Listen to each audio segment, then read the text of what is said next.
Welcome to the Pew. Ooh. You. Something like that. Okay, so today we are going to talk about... We did so many things last week. Yes, this is just a jam-packed episode. We don't know where to start. I could barely stay awake at work in the daytime during my day job. And I could barely stay awake. I could barely stay asleep. So we are going to talk Insomniac. about the Storm Rave first. That I Oh, didn't get to yes. go to, but Ernie did. Our friend Lollipop and I went to the Storm Rave. Frankie Bones DJ'd, Adam X, Heather Hart. It was so much fun. It was way out in the boondocks in Bushwick, Brooklyn, next to a cemetery. I'm so glad to hear that people like Adam are still DJing. It's comforting to me.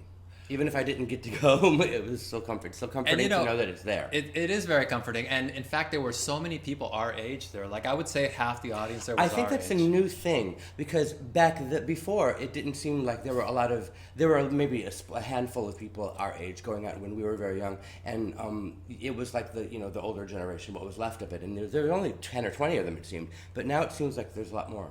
Yes, well, there were thousands of people there. It was sold out, and probably half the people were in their 40s or 50s, like us. And then the other half were people who just really love techno, rave culture, and who are young and who... They're called techno raves, and they absolutely exist. They're just fans of Frankie Bones and Adam X and Heather because they're legends. So, they have their young... Are Adam X and Heather legends now?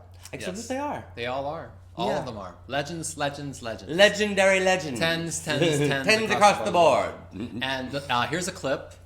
I've seen hand grenades, I've seen big hands, big hand bazookas made. That's into... So that was a clip from Storm Rave.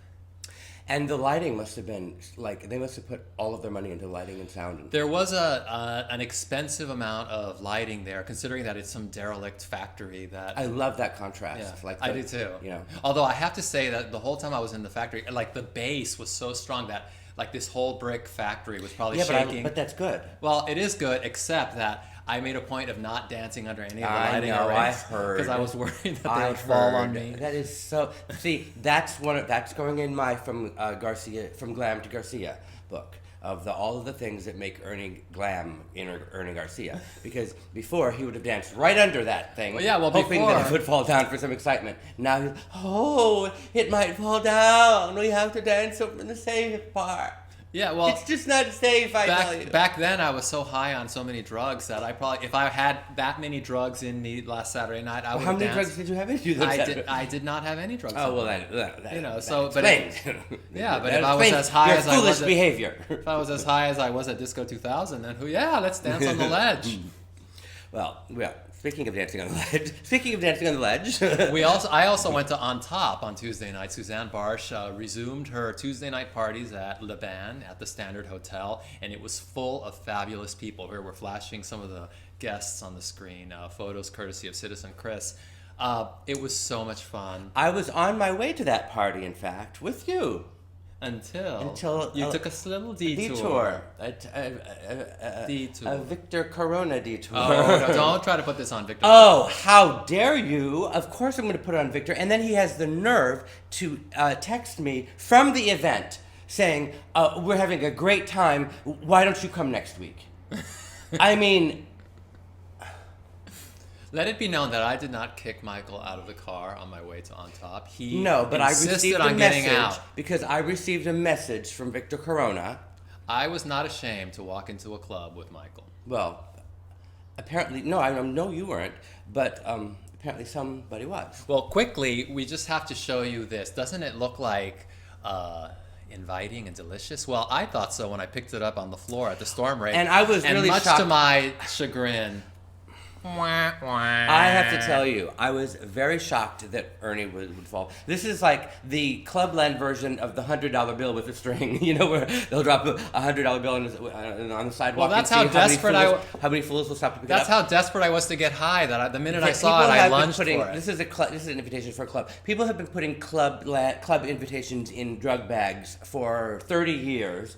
And I fell for it once in 1984 at Nickelbag when they would put them, And then Howie Montauk did No Auntie Anne Days of the World, a little invitations in little crack vials, little crumpled up invitation to crack vial that looked very much like crack. And then there's this, and then just last week at the Select Art Fair, that artist Josh, the one who's at Castle of Sun, he handed out invitations just like this for another party. So there's a long history of drug-looking invitations, and I can't believe you fell for it. Well, I have fallen for it over and over and over and over again in a desperate hope that I would actually one day of insanity find is drugs. doing the same thing over and over again and hoping for a different result. We'll be right back. And now a word from our sponsor.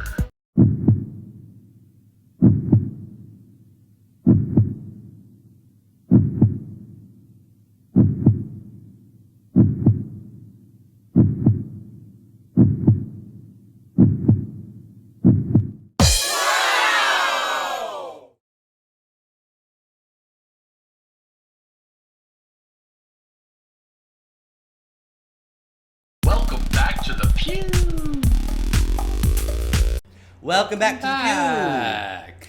And Since we're on the topic of club invites. Yes, we just sold this Michael Alig birthday invitation. Yeah, we want to thank everybody for watching our commercial-free episode last week. Unfortunately, we're going to have to go back to commercials. Somebody's got to bring home the bacon, so we've got to have a commercial in the show. So, we tried the commercial-free, and didn't work out. So we're just going to have to... Okay. Yeah, I should have. So, bitches want to know. So what do they want to know?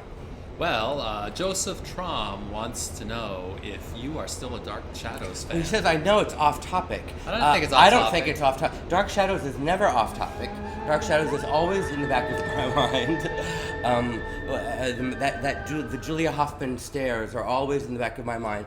And it's always in the back of my mind, too, and so far back that I can never remember any of the episodes. Yes. I mean, I'm surprised at the things that Ernie forgets. The dream curse.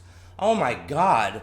That's like saying that I forgot there was an extraterrestrial and an Alf or something like that. I remember Alf. Okay, well, do you remember that he was an alien? Yes. Okay.